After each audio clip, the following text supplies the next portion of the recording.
Soyons comme saint Thomas, voyons pour croire.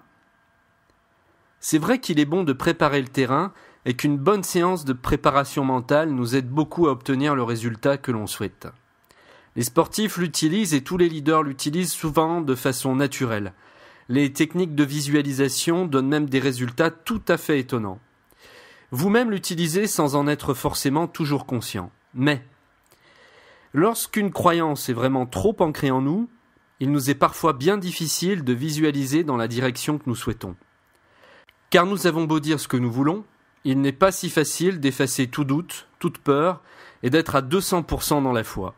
Sinon, il y a bien longtemps que nous marcherions tous sur l'eau.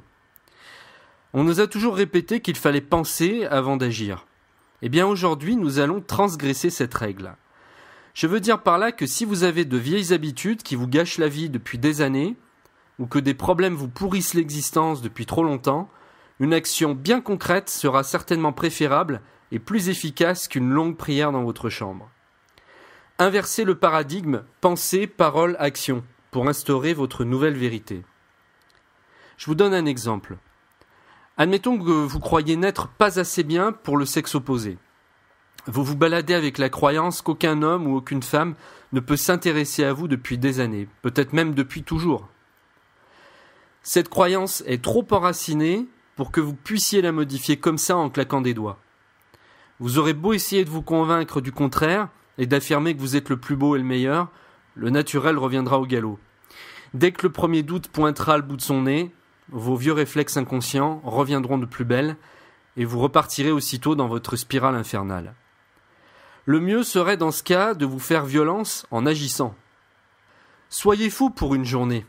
Prenez le pari de demander au moins le numéro de téléphone à 3 hommes ou femmes que vous trouvez très séduisants, vraiment canons, dans la rue ou un lieu public. Vous prenez les devants et vous ne rentrez pas chez vous tant que vous n'avez pas au moins ces 3 numéros de téléphone. Le plus dur, c'est le premier, car une fois que vous avez ouvert le bal, l'action deviendra tout de suite beaucoup plus fluide. Soyons comme saint Thomas, voyons pour croire. Avec un peu de chance, vous aurez au moins une réponse positive sur les 3.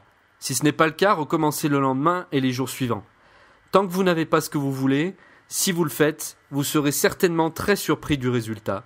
Souvent bien plus positif et plus facile que vous ne l'auriez espéré. Si vous avez réussi, regardez comment le simple fait de passer à l'action a fait bouger vos croyances. Le simple fait de pouvoir se dire « Waouh, j'intéresse ce canon !» vient d'ébranler les vieux murs fantômes qui s'étaient érigés dans votre esprit depuis des lustres.